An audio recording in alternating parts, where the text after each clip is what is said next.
சுதந்திரத்துக்கு முன்னாடி தமிழ்நாட்டில் 50 கோடி பனைமரங்கள் இருந்தது. இப்போ 4.5 கோடியாக குறைஞ்சிருச்சு. இதுக்கு முக்கியமான காரணம் கல்லுக்கு தடை விதிச்சது. கல்லுக்கு தடை விதிச்சது தான் முக்கியமான காரணம். ஆனால் இருக்கக்கூடிய மரத்தையாவது காப்பாற்றணுமில்ல.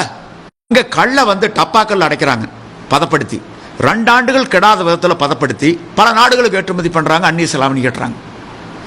ஏன் இவ்வளவு தென்னை பனை மரங்கள் இருக்கக்கூடிய நம்முடைய நாட்டில் ஏன் செய்யக்கூடாது? ஏன் நீங்கள் மேலை நாடுகளில் வளர்ந்த நாடுகளில் தடை செய்யப்பட்ட ஒரு தொழிலை கொண்டு வந்து விட்டுருக்கீங்க? சாயப்பட்டற, தோளாலை, ரசாயன தொழிற்சாலை, பஞ்சபூதங்களில் நெருப்பு ஒன்றை தவிர ஏன்னா நெருங்க முடியல. மற்ற நாளே முடிச்சிட்டுமே. நிலத்தை முடிச்சிட்டோம், நீரை முடிச்சிட்டோம், ஆகாயத்தை முடிச்சிட்டோம், காற்றை முடிச்சிட்டுமே. இன்னைக்கு தண்ணி வணிகம் தானே பெரிய வணிகமாக இருக்குது.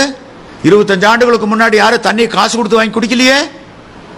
ஆக இது ஒரு கிரீன் இண்டஸ்ட்ரி, அதாவது சுற்றுப்புற சூழலை மாசுபடுத்தாத தொழில். கல் இறக்கிறதுக்கு மின்சாரம் தேவையில்லை. ஆக இப்படிப்பட்ட தொழிலை, நம்முடைய பாரம்பரிய தொழிலை தடை விதிச்சுட்டு நீங்கள் டாஸ்மாக் மதுக்களுக்கு அனுமதி கொடுத்துருக்கீங்களே, அதை விதத்தில் நியாயம்? இப்போ டாஸ்மாக் மதுக்கள்லாம் தேவாமிர்தங்கள், கல்லன்னு ஆலகாலவசமா? என்னங்க இது? தமிழ் மண்ணினுடைய மென்பானது, என்ன நியாயம் இது? இது கல்லுக்கு தடை வச்சிருக்கிறது தமிழ் இனத்துக்கு, தமிழ் மக்களுக்கு, தமிழ் மொழிக்கு, பனை தென்னை மரங்களுக்கு இழைத்திருக்கும் அநீதி.